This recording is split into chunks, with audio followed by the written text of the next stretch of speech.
Bonjour et bienvenue to my YouTube channel. Today we're going to be making a very simple yet classic Indian egg Malai curry.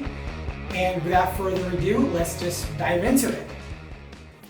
As you can see, we have over here some eggs coated in salt and turmeric. We have poppy seed paste. We got some Indian spices. This is gota garam masala and this is jeera.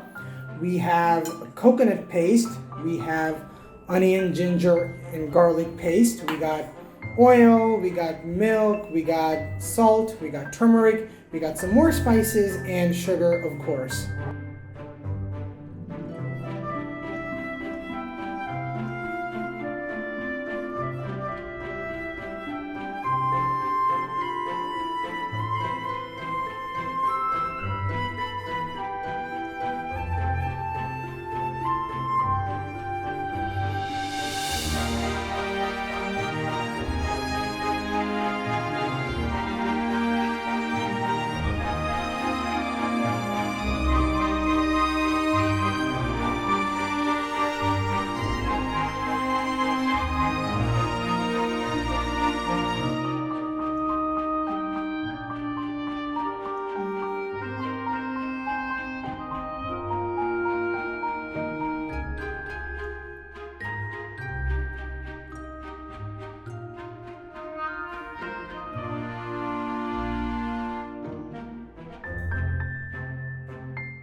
It took about 15 to 17 minutes to do this entire cooking, and it's really easy and simple for you. If you're like alone in your house and you have to do something on your own and there aren't many expert cooking people around, you can do this pretty much on your own. So, well, that was it for today, and see you again next time. Peace.